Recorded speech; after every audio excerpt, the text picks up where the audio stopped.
Fala pessoal, Guilherme Negro, Tração Online, e hoje eu estou muito feliz de contar que oficialmente a Tração Online é 100% remota. Ou seja, a gente aí está pelo Brasilzão distribuído e nós não temos mais um escritório. E eu vou contar para vocês como é que foi esse processo racional, como é que a gente decidiu se tornar distribuído e também contar 3 grandes benefícios que nós esperamos dessa mudança e 3 grandes desafios, 3 grandes riscos que a gente vai ficar de olho e mensurar para entender se essa mudança deu certo ou deu errado. Hoje nós somos em 9 pessoas trabalhando em tempo integral. Nós temos 4 pessoas aqui em Campinas / Paulínia, 3 pessoas em Florianópolis, uma em Vila Velha e outra em Curitiba. E é engraçado que nossos clientes também não são clientes locais, são todos clientes também que estão espalhados ao redor do Brasil. Então a gente já atua de forma remota, mas eu sempre senti a necessidade de dar um incremento. Faltava alguma coisa, tinha alguma coisa bloqueando abraçar esse espírito da coisa, né? Quando estamos falando em trabalho remoto, nós estamos falando que pessoas trabalham em locais diferentes. E eu fiquei pirando nisso, assim, eu fiquei um mês entendendo os formatos possíveis. E depois dessa piração, eu descobri que não existia uma correlação direta entre essa distribuição geográfica e uma boa operação remota. Tinha algo mais.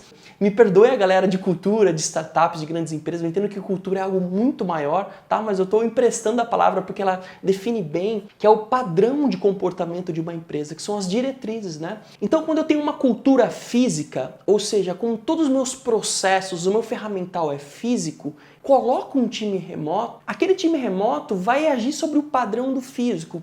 E aí que eu percebi onde a atração, onde a nossa operação estava engasgando. Vou dar um exemplo prático. Aqui em Paulínia / Campinas fica o Jair, que hoje é o nosso líder do time de operação. Então quando eu tinha que discutir alguma coisa, eu puxava o Jair para uma salinha e a gente começava a discutir estratégias, começava a simplesmente conversar com uma reunião tradicional em qualquer outra empresa. Só que a gente estava emprestando toda essa cultura tradicional e a gente saía daquela reunião, a gente documentava muito pouco e todas as pessoas que estavam em Florianópolis, em Curitiba, em Vila Velha, desconheciam o teor daquela discussão. E existia uma série de testes que estavam relacionadas àquela discussão, que poderiam ser resolvidas. Então, no momento que a gente usa uma cultura física para um time remoto, que as coisas começam a bagunçar. Apesar de a gente já estar fazendo isso bem, com várias ferramentas, com vários processos, ainda não era primeiro remoto. Ainda o padrão, a cultura não era remota. E aí que vem aquela tag, que vem aquele movimento do remote first. É os padrões, a cultura da empresa primeiro pensar, privilegiar o remoto. E é exatamente esse movimento que a gente está vivendo agora, né? A gente desmontou o nosso último feudo, o nosso último silo, que era o nosso escritório aqui em Paulínia. E vou falar para você, não foi fácil para ter esse desapego, assim, dava dó, cada coisinha você ia tirando, assim, lembrando cada história, né? Não é fácil, mas é um movimento que a gente precisa dar. Então a gente optou em desativar o escritório físico para abraçar essa cultura 100% remota. Bom, o que a gente espera dessa mudança, né? Por que a gente vai fazer essa transição? 3 grandes objetivos que a gente tem com a migração para o remoto. O primeiro deles é qualidade de vida.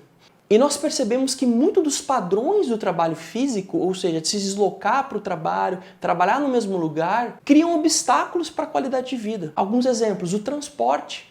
Em Florianópolis, o trânsito é horrível. Aqui em Campinas é médio, mas as distâncias são muito longas. 1 hora por dia no trânsito é um tempo perdido, é um tempo estressante. Tirando o podcast, que é uma coisa maravilhosa de fazer no trânsito e dar uma melhorada, ninguém gosta de dirigir, ninguém gosta de ficar se locomovendo, gasta dinheiro, gasolina.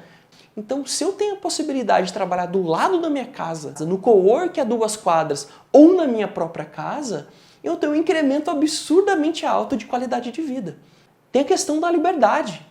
Eu não preciso tirar férias para ir para outro lugar. Eu quero trabalhar na praia. Eu quero ficar próximo dos meus pais que estão envelhecendo. Eu quero trabalhar 2 semanas num outro estado. Meu filho nasceu, eu quero trabalhar aqui de casa. Existem muitos outros impactos na qualidade de vida, mas eu ganhar mais tempo e ter mais liberdade para lidar com esse tempo é um ganho incremental absurdamente alto. O segundo ponto é que é uma mudança inevitável. A gente realmente acredita que nessa revolução que vai acontecer do trabalho, o trabalho remoto vai ter uma grande parte nessa revolução. As empresas buscam eficiência, as pessoas buscam qualidade de vida. Então não faz qualquer sentido continuar com esse modelo de silos, de um feudalismo, né? Isso já foi. Então é uma mudança inevitável e quem começar a se adaptar, tanto pessoa física como pessoa jurídica, vai conseguir surfar essa onda de um jeito muito mais inteligente. E o terceiro ponto é que a gente pode e existe um benefício imediato. A gente entende que, óbvio, que tem algumas empresas que vão precisar de um pouco mais de tempo ou um pouco mais de maturidade do mercado que elas estão inseridas para fazer essa mudança. No caso da atração, como a gente é uma consultoria em inovação, em desenvolvimento de novos produtos, em validação de produtos, a gente pode fazer isso agora. Por que não? É um dinheiro que está na mesa. Aliás, é muito mais importante do que dinheiro. Tem qualidade de vida na mesa. Vamos pegar e bora. Então esses são os 3 motivos. A gente pode, nesse momento, se adaptar para uma mudança inevitável que traz melhorias incrementais imediatas. É óbvio, e toda mudança existem riscos, existem desafios que a gente precisa medir. A gente elencou 3 grandes riscos. O primeiro grande risco é desconhecer o desconhecido. É muita coisa nova. Então a questão da legislação, a questão contábil, a questão de como é que as pessoas vão lidar com certas situações. Inclusive o nosso time adora isso, né? A gente basicamente é o nosso job description, né? Lidar com o caos, lidar com o desconhecido, então tudo bem. Mas isso tem que estar muito claro que a gente está trabalhando com coisas novas e a gente vai ter que ter espaço para abraçar essas coisas novas. O segundo ponto é o da solidão. Eu acho que dentro dos cases que eu li, a questão da adaptação pessoal é muito importante, né? E eu comecei a refinar um pouquinho mais a fundo, eu diria que não é a solidão, porque no momento que você ganha tempo, você tem liberdade para ocupar, inclusive com muito mais pessoas. Mas é lidar com essa nova liberdade, que a empresa precisa criar processos para que o time mantenha os laços, para que o time consiga se comunicar bem, né? Pô, não adianta falar só de trabalho, é preciso abrir um chat com todo mundo para falar besteira, para contar do final de semana, né? O famoso chat do cafezinho, do amenidades, enfim.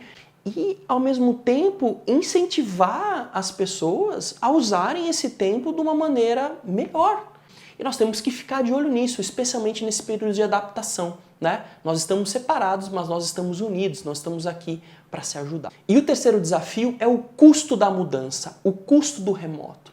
O quanto custa para a gente ir para o remoto? Porque pode ser que a gente encontre um desconhecido lá, ou a gente desconheceu o desconhecido, pode ser que a gente encontre o abacaxi que custe muito caro para a gente resolver. Então pode ser que a gente gaste mais tempo resolvendo esse abacaxi para ser remoto do que de fato o ganho incremental que a gente teve em qualidade de vida. É ficar de olho se essa mudança não trouxe mais problemas do que benefício.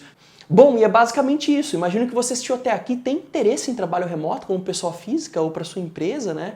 E eu gostaria de recomendar algumas leituras. O primeiro deles é o livro Remote, do pessoal da 37 Signals, que praticamente é um como ir para remoto e o porquê ir para remoto. E vale muito a pena para quem quer entender esse bicho que é o remoto. Eu acho que é uma leitura introdutória muito rica.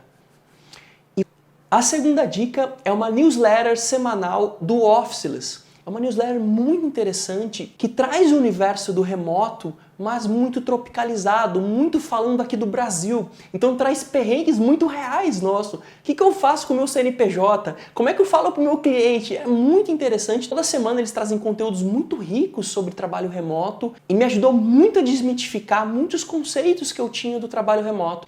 Bom, então é isso, pessoal. Vocês vão acompanhar a gente nessa aventura, nessa caminhada rumo a uma empresa 100% remota. Eu vou dando um update aqui no Twitter. E é isso, pessoal. Obrigado pelo tempo de vocês e bora nessa.